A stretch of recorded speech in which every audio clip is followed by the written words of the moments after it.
Okay, it's 3 o'clock on Wednesday, November 6th, 2019, and this meeting of the Civil Service Commission is hereby called to order. Roll call. Mr. Hickman, Vice Chairman Koss, Here. Chairman Ripka. Here. So Mr. Hickman previously let us know that he's got a conflict in his scheduling with the medical, so I move to excuse the absence of Mr. Hickman. Do I hear a second? I'll second that motion. All right, we have a move by Mr. Ripka, second by Mr. Koss. Any discussion? I would think not. Roll call, please. Vice Chairman Koss. Yes. Chairman Ripka. Yes, Mr. Hickman is hereby excused. Please stand for the Pledge of Allegiance. I pledge allegiance to the flag of the United States of America and to the republic for which it stands, one nation, under God, indivisible, with liberty and justice for all. Thank you. Please read agenda item number 3 into the record. Approval of the motion summary for the meeting held October 9, 2019 as recorded and transcribed. Okay, haven't read the motion summary in advance. Does any commission member wish to initiate any further discussion? If not, I move to accept and approve the subject motion summary as recorded and transcribed. Second. All right, we have a move by Mr. Ripka, second by Mr. Cox. Any discussion? I would think not. Roll call? Vice Chairman Koss. Yes. Chairman Ripka. Yes, motion carries.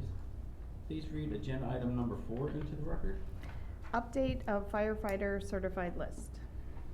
Okay, so we last approved the firefighter certified list on June 5, 2019, and that was almost like a refreshed list, because we pretty much depleted the other one once we put up the new fire station over there. And actually, I think, if I could correct, I believe the last time we approved the list was June 5th, 2019. It was earlier this year. We actually did a addition to that list. Yeah. Okay. I'm sorry. No, that's fine, that's fine. But the new list, or the June 5 list, I think we had 13 full-time candidate names and 6 part-time names. Yep. So now we have a new one with 13 full-time candidate names and 6 Six. part-time candidate names. Correct. So if you look at the delta, we had, let me see, we hired a part-time who has to be, remained on the list. We put 2 more on, took 2 off based on Civil Service Commission Rule 5H4, which cites Yeah. certification by the fire chief if the candidate has been interviewed and will not be offered the position. And then they were pretty much on both lists, the part-time and the full-time, so.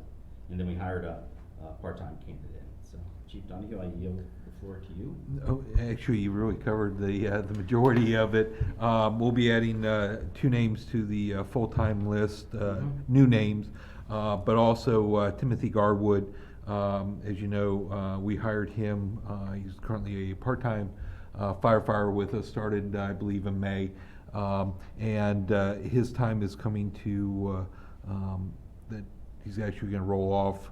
And our recommendation is to allow him to remain on the list in accordance with the adopted rules, since he's passed the test for the full-time position. All he has to do, according to our process, is request to remain on the full-time list.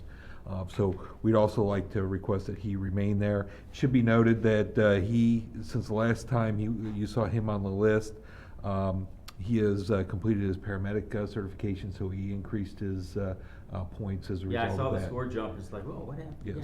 So- But he's done a great job for us, working in a part-time basis. He's currently on Unit 1. So we're gonna ask for the adoption of the full-time list. As far as the part-time list, there's some 2 additional names on that one, Benjamin Caniff, right. and also Jonathan Seymour. And then, as you mentioned, we're recommending 3 be removed. Cody Dolphin from the part-time list. He has been hired as a part-time, and then Lewis and also Sage removed due to the civil service rules. Okay, did candidate Stitz actually reject a part-time employment offer? I mean, we have a question mark there. I was just wondering because he's on the part-time list. Yeah, And he's then actually that's when he working said- 2 additional part-time jobs. Oh, I see. He's long tenured, and with those 2 agencies in Marion County, and asked if he wanted to move forward with it. He said at this time, adding a 3rd part-time job to the list is not feasible for him. I totally understand. And So, we did pass him over, for that. Does want to remain on our, full-time list. Obviously, that's where, most, part-time personnel want to get, is ultimately to a full-time, job. So if I'm not mistaken, I think you're pretty much 100% staffed in your full-time. Well, yes. As far as our full-time, we are, however, as we'll talk a little bit, with the lieutenant's, position, it looks like we will have one of our lieutenants retiring in March. So we just, did a, lieutenant promotional, as we do once a year. So ultimately, what'll end up happening, we'll have another position opening up sometime next year. Oh, that's good. But That's good. it's a very good thing, and I'm very happy for our employee, being able to retire. How many years? Just curious. Yeah, thanks. I want to say at least 33 years. He may have Wow. had some military time. The reason why I say 33, because I know he just did the full drop, which is a maximum of 8 years, so he's going to be forced out at that point in time. So he's going to have 25 years. And some of that may have been military buyback because he had a military time. So, Okay. yes. So when firefighters retire, how real, well, that's not the way I want to put this, but the threat of cancer coming years beyond retirement and the ability of their health plans to service them, is that a big concern? I think when you look at overall everything that we're exposed to, I think there's still a lot of unknowns. And what I mean by that is, especially when you start dealing with some of our retirees, some of them, when they got into the service, we didn't have turnout gear, we did not have the breathing apparatus and the protection that we had. Certainly some of it has come to light, with the diesel diesel fumes and also gasoline fumes, two totally different types. The diesel has been more of a cancerous issue for us. So I think the potential that long-term is still very good, strong possibility. The issue that is at hand is it's not an automatic presumption as far as the cancer, even for those of us that are in there. There are certain types of cancers that are known and expected, but one of the things that going through BWC and trying to get that claim is that you have to prove that you've been exposed to it. So one of the things that we have done here recently is joined an analytical software company that has it actually was started out ironically by the legal counsel, Lori Merrill, that has been the legal counsel for the IFF. And they were trying to put together a cancer reporting system. So we're one of a handful of agencies nationwide that have started and become part of this, and we've offered it to our personnel. The key for our personnel now is to do make themselves accessible to that and enter their exposures and try tracking it that way. This software and their access to this software will continue even after they leave our agency. And So I think that's the key there, because at the time you don't know it, or it's anecdotal, or it's hearsay and stuff like that, but there's not a good way to track them for the next 10 to 15 years. Well, and the unfortunate thing is the amount of younger firefighters that have been exposed, and certainly there's been a lot of high-profile firefighters here locally that have been pushing for the presumption and getting our state legislature to approve the cancer coverage. And it's sad when you look at them, the young children that they end up having and the families that they have versus somebody older like me. Not that you want any one of them to have it, but it's just it's amazing how it's striking the younger firefighters as Yeah, well. I think I was reading an article over the summertime about a firefighter down in Columbus who had to Yeah. cut his career short, and it was sad. It was Yeah. crunching. And I worry about some of the health companies and even the side effects of pension companies.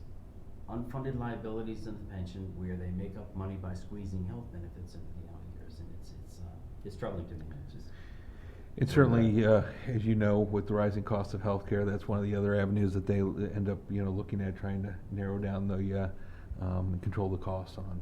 So, very unfortunate. yeah, we'll keep an eye on that stuff. Okay, so either way, you got a good full list over here, and if you have any attrition unexpected in the future, you're in a good position to go ahead and address that. Yes. So that's a good thing. Does any commission member have any further questions or comments? I do not. Okay, I move to accept and approve the subject firefighter certified list as presented. Do I hear a second? Seconded. Here we go. We have a move by Mr. Ripley, second by Mr. Cost. Any final discussion? Good. Roll call, please. Vice Chairman Cost? Yes. Chairman Rivka? Yes. Thank Okay, you. Motion carries. Please read agenda item number 5 into the record. Update of Fire Lieutenant promotional hold list. Okay, so Chief, you alluded to this. So you may not have a vacancy, right? But you have a reserve that you do based on the, the promotion list that we have. We have procedures that you drafted on that. So you always have one available, and I think the one we have is gonna expire later this month. I think it already did expire. Okay. I believe it, correct me if I'm wrong, I think it expired the 26th of October. And then last week, we ended up, I think, on the November 1st, wasn't it? Yeah, November 1, you had the We exam. had the exam. So this is a process that has been long desired by our personnel to help expedite the promotional process. And it seems to be working quite well as far as that. These are the people that end up serving and working in that capacity, or given the first opportunity, I should say, to when a open position exists, they would slide into that position, so they're working in that capacity. So what ends up happening is this essentially cuts down 2.5 months of time by us doing this on an annual basis. What you're receiving today is we had 5 people test, and it's just more of your information that those 5 persons that tested are now all passed and are eligible, and they're moving in that out of classification process. But having said that, we're going to be moving forward because we received preliminary information that this lieutenant's going to be retiring in March. So there's no sense, waiting until he retires to begin that process. Sure. So we have scheduled, and I think Lori's in the process of making notifications at this point in time, if they had not already been, that on January 6th, I believe, which is a Monday, we'll be doing the officer interview panel, and on January 11th, we'll be doing the assessment center. So we expect to have the results back in late January from the assessment center for scoring, to bring forth to you the certified lieutenant list. So it'll be noted that in 2020, we will not have a lieutenant promotional list, because that list will then be good for a 1-year period of time. So I just wanted to make everybody aware of that. But having said that, on February 7th, I believe it is, the day after the certified list, providing that it does get approved, I'll have my interviews with those candidates so that I can make a recommendation to the city manager to move forward and have this person in place in advance. Or I'd like to have in advance. It probably is going to be difficult just because of our processes and adding a position that has to be approved by council, even for those short period of time. But we will certainly work to try to get this person in position, ready to go when our firefighter or lieutenant retires. Is there an opportunity or a way where the firefighters can get acting experience? Yeah, actually, that's exactly what we end up doing. So the acting position, when an officer is out, these are the people move up into that position and actually fulfill that capacity. Okay, that's good. So I noticed 2 of the names are on the previous list, so Yes. that's some persistence. That's good. Do we need to approve this? Or No, is it just information that's just about more process information, and just trying to keep everything transparent for everybody. These have been posted on all of our station boards. So everybody knows where they stand. Yes, but we also present it to you, Mhm. just so Appreciate you that. guys are aware of that and where that process stands. That's good, okay. So we don't need to mention it, and Chief Pijanowski, I think you're pretty much fully staffed too, so I think all of our full-time permanent position at this date and time is 100% encumbered. That's So right. that's We're still working through good our news. training process, but, Mhm. we should be May of next year, everyone trained and on the road. That's good, that's good. So I guess it's budget time, you guys are getting ready to, work on that stuff? Budget time? Budgets, Coming yeah, up? we're well underway. Alright, so I kinda made a statement once upon a time about, being treated pretty good by the, city council, you know, with some new position, cause it's tough. And, you know, Chief, I know you love your funding stream, but I sure would like to see one for the police department too. You know, to give you a lot of Understand that. flexibility, I just don't know how to do that or what the history is, but, you know, I look around the other, townships around here, but it's only the fire that seems to have that kind of, capability, and it's very tough to fight against all the other competing elements of the city budget, you know, with the road development and the fleet and a whole bunch of other stuff over there, so. But I'm gonna try to attend as many as I can on that.